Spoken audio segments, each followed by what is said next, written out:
Hi everybody. This video is entitled 12 Steps to Letting Everybody Around Me Grow Up. And I think allowing others to grow up around you is the best gift you can give yourself and give to others. My name is Jerry Wise. I've been a relationship expert for 40 years now. I'm a life and relationship coach, and I'm the owner of Jerry Wise Relationship Systems. I've been a self-expert since 1979, and I've worked with clients helping them with self-differentiation and for decades now. One of the tasks we have in building self-differentiation is to grow ourselves up, and second of all, let others grow up. And that's a part of the work of self-differentiation. Today I'd like to talk about the 12 ways we can allow others around us to grow up. This is not about people you need to go partial no contact or full no contact with. That's not what I'm talking about today. I'm talking about a little healthier relationships, maybe a little more neurotic than they are really, really severe. Certainly, it's difficult to negotiate other people growing up if they are just not personality-wise able to do that.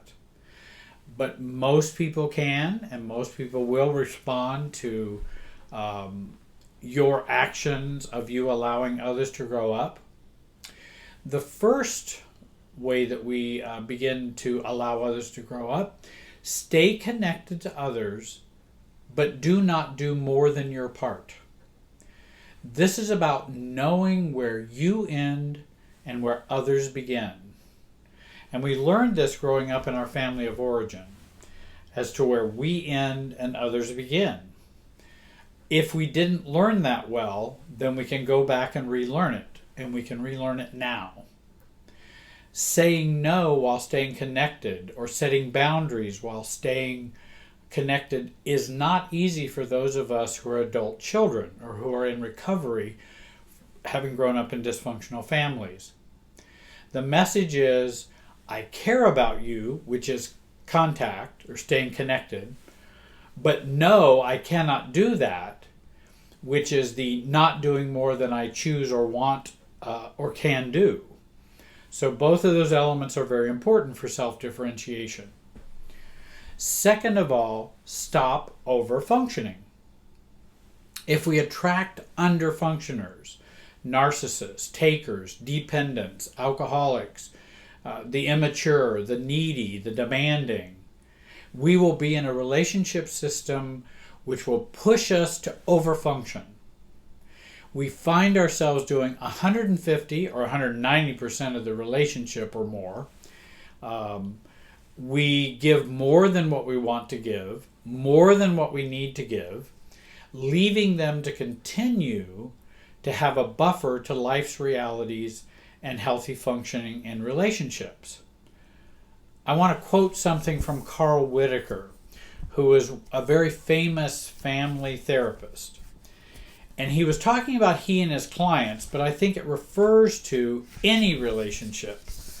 And what he said is, I only feed others not when they are crying that he or she is hungry, but only when I feel the milk overflowing from my own nipples. And again, it's kind of a crass quote, but it's a good one in that we give to others when we have that to give. But so many times, we who are codependent or overfunctioners, we tend to allow people to take from us when we don't have it to give or don't want to give.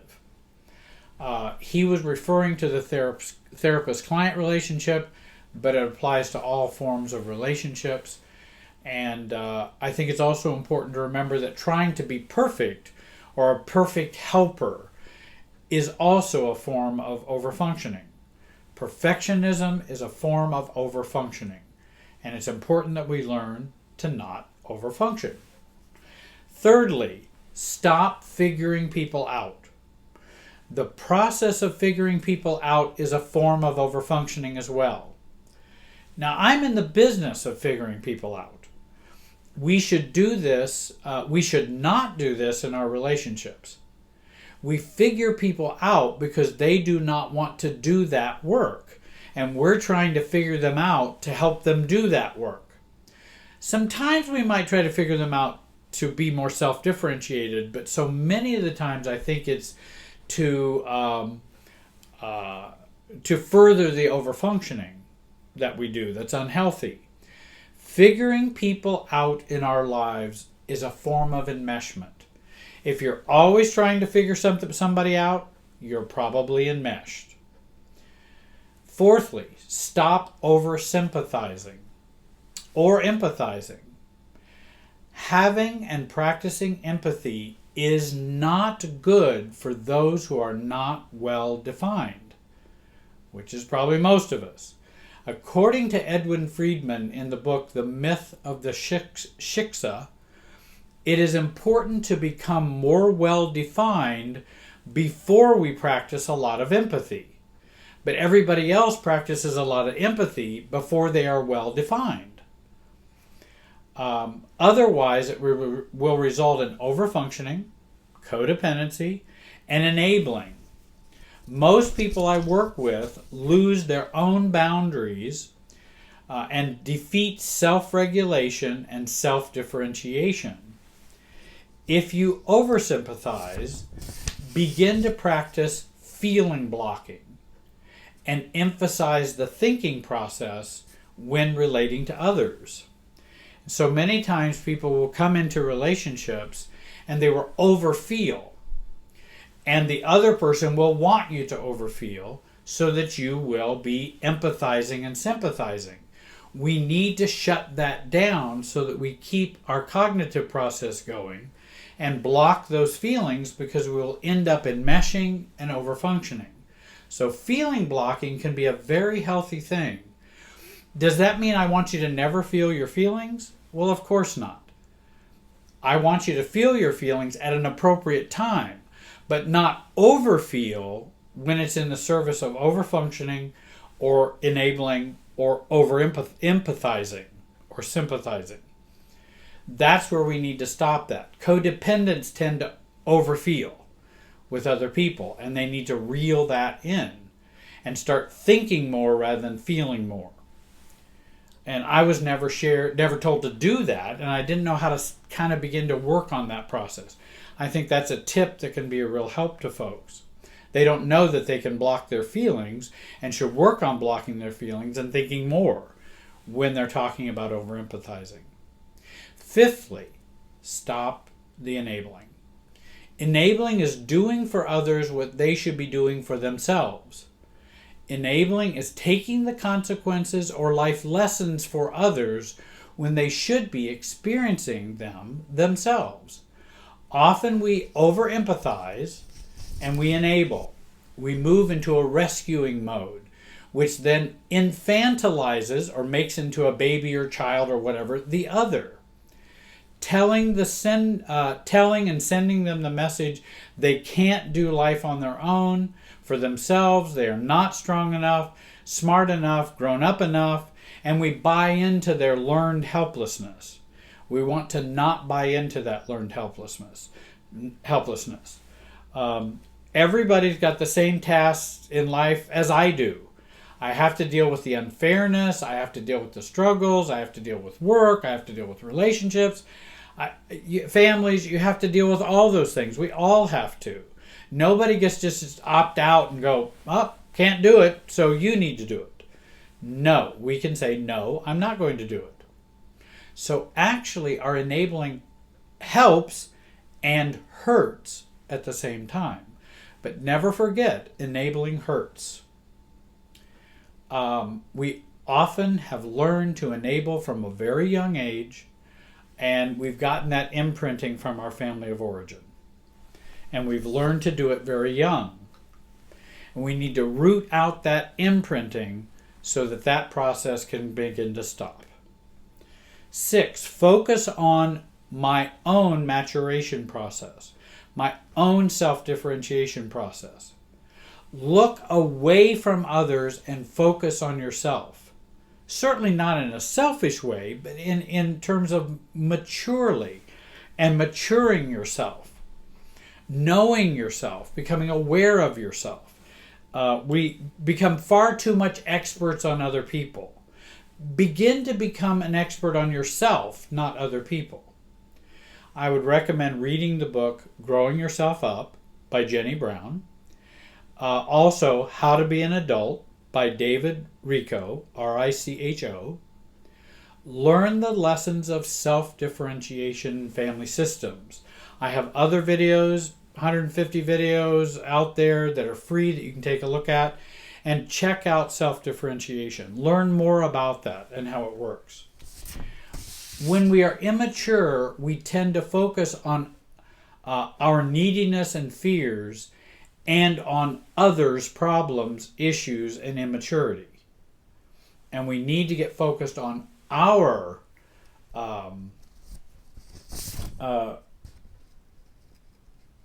we need to focus on our fears, our immaturity, and not get all focused on their immaturity and their fears and their needs and all those things.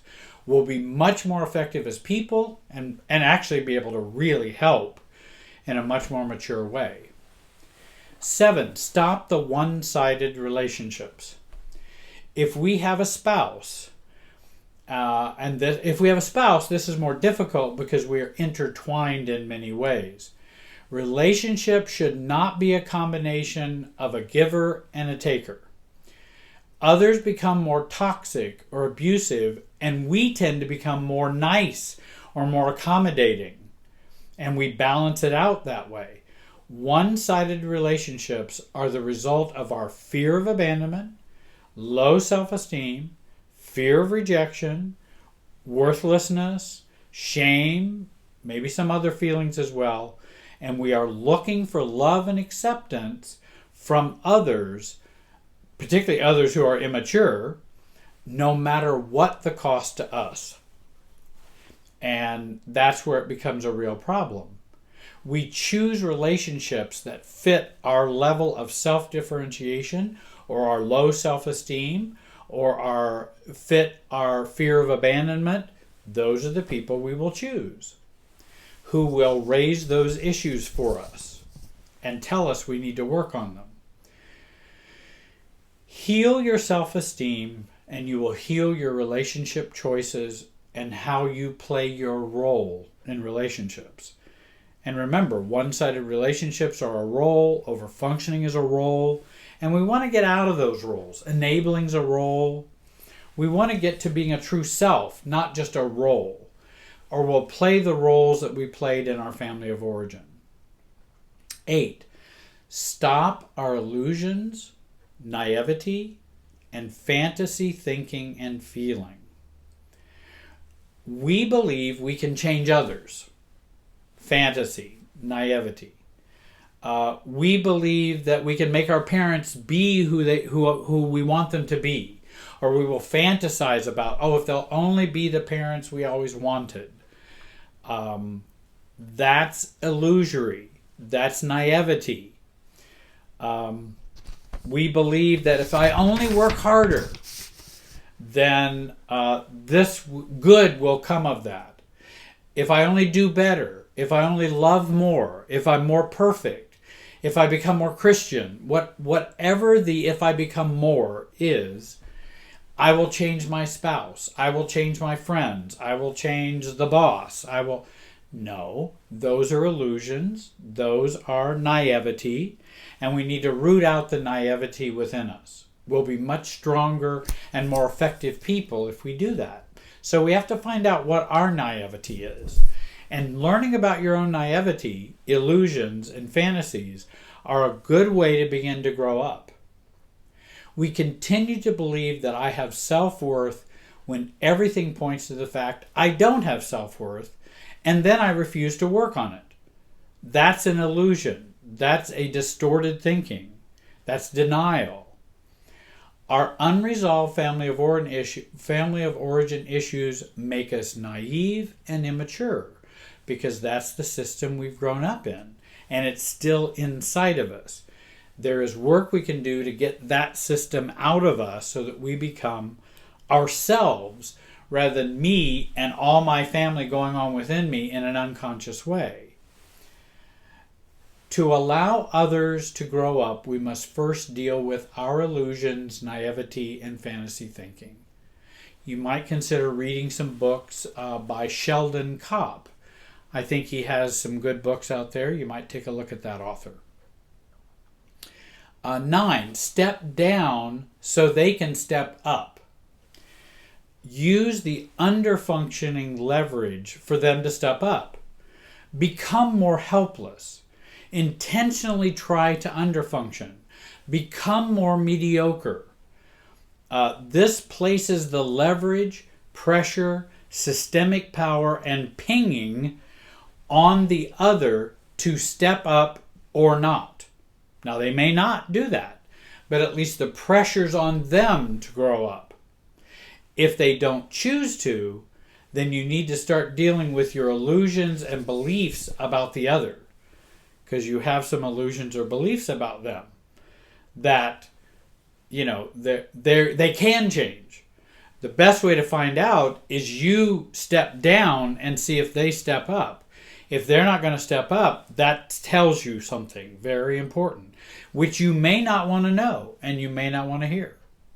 But that gets us out of our illusion, immature thinking, and beliefs and fantasies. 10, get out of others' way. If you're a fixer, a rescuer, over caretaker, over functioner, you're getting in the way of others' lives. The universe, life, or God is trying to speak to them to grow up, be more mature, and stop underfunctioning. But we're getting in their way by stepping up too much. In fact, I remember reading a book, Creative Aggression, old book from like the 1970s. And it was my first experience of realizing the price of nice.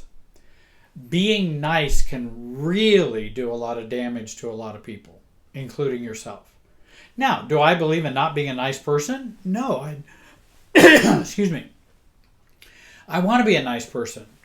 But if I'm nice by feeling compelled to be nice, that's different than nice by choice. And so I want to be nice because that's what I choose to do, not what I feel compelled to do. And we call all of this over-functioning or stepping up love and being overly nice. And all. It's not love. It is a dysfunctional pattern learned growing up that we have not healed or resolved. Letting someone grow up is the best loving gift you can give someone. Stop being God's voice to them. Be your voice to them and let God speak to them how He wants to or needs to. Stop saving others. Many would say we need to come down from our cross and let Christ be the Savior of the world, not us. The more we learn and heal ourselves, the more loving, connected, and caring and healthy we will be. Number 11, stop defending yourself with others. Defending yourself so that others don't have to look at themselves is a big problem. And remember, whenever you're defending yourself, others don't have to look at themselves because you're filling up all the noise with your defensiveness. And you're filling up all the relationship space with your defensiveness. Your defensive noise only furthers their denial and keeps the focus on you, not on them. Defending yourself will not bring about change in others and will only reinforce your own self-image and low self-esteem. Your low self-image and low self-esteem. And remember, defending yourself equals enmeshment.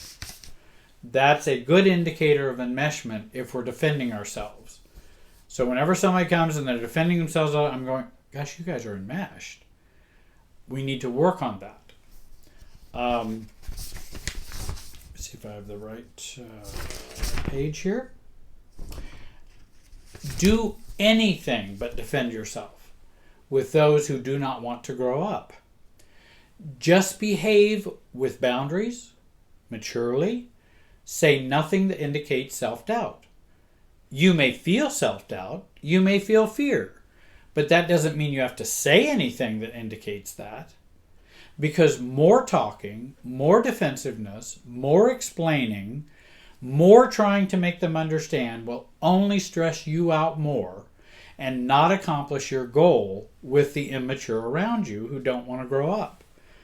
If you stop defending, they have to grow up and deal with you and deal with the situation more. 12. Exit triangles. Triangles are formed which keep the immature around us from growing up.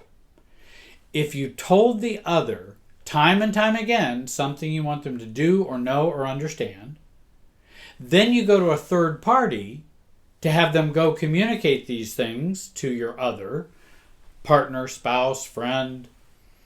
Now we have a triangle. Classic triangles, or a classic example, would be the wife calls in for the alcoholic husband who doesn't want to go to work because he drank too much last night, that he is sick and won't be into work. That's the triangle. The boss, the wife, and the alcoholic. Now he does not have to feel the discomfort of lying to his boss. Triangles are a function of de-selfing and over-functioning. Now these are just 12 steps. There are probably many more, but I wanted to at least share these with you. I wanted to share these 12. I'll be sharing more in the future videos about how to begin this process in relationships in a self-differentiated way, such as answering the question, how do we change a long-standing pattern or behavior with others who expect us to keep the pattern going? Well, I've got some steps to give you to help you begin to change that pattern with them, or with your family of origin, or with those that you've struggled with, or with those who are immature. And in my next video, I hope to share those with you. I hope this video has been a help. Please contact me. The contact information is on the screen. If you'd like to work with a self-expert, go to my website, www.jerrywiserelationshipsystems.com. I hope you'll join my Facebook and join my YouTube channel, Jerry Wise Relationship Systems. I want to thank you for watching, and I hope you have a great day.